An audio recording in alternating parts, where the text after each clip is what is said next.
На сегодняшний день Энергетика министрінің бірінші орынбасары Ұзақбай Қарабалин Қазақстандағы жанар-жағармай жетіспеушілігіне байланысты Әзірбайжаннан жанармай тасымалдау мәселесін қарастырып жатқанын айтқан еді. Алайда Әзірбайжан тарабы Қазақстанмен ешқандай келісім жасаспағандарын мәлімдеген.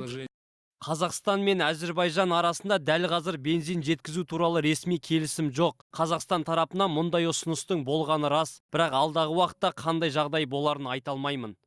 Мұнай өнімдері бойынша сарапшы мамандар Қазақстанның Әзірбайжаннан жанармай сұрауы қисынға келмейді дейді. Себебі ол ел өз нарығын мұнаймен қамтамасыз ете алмай отыр. В Азербайджане тоже невыгодно им. Әзірбайжаннан жанармай тасымалдау дегеніңіз мәселені шешу жолы емес. Әуелі ол жақтан жанармайды Қазақстанға су арқылы жеткізудің өзі үлкен шығын. Қала берді, Әзірбайжан жанармаймен өзінің ішкі нарығын қамтамасыз ете алмай отыр. Ең тиімдісі өзіміздегі мұнай өңдеу орындарын күшейту керек.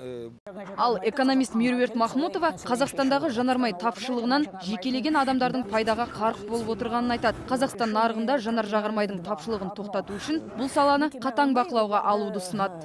Қазақстан мен Ресейдің арасында шекарада былайша айтқанда бақылау жоқ. Біз бір жағынан несі болмаса осы бағаны Қазақстанның бағасын Ресейдікінен жоғары ниеттеген болсақ, сонда осы тапшылық мәселесін шешіледі. Немесе осы бақылауды бүкіл Қазақстан мен Ресейдің шекарасында қайтадан қайтарсақ, сонда біз өзіміздің ішкі рыногымызды былайша айтқанда бақылап, оны Қазақстанның тапшылығын сұрағын шешу мүмкіншілік тудырамыз.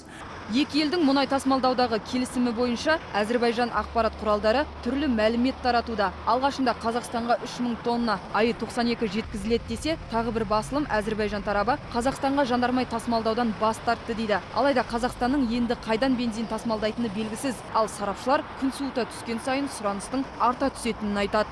Гүлжанат Пірімбет, Дәурен Әбішев, Қазақ Ньюс, Алматы.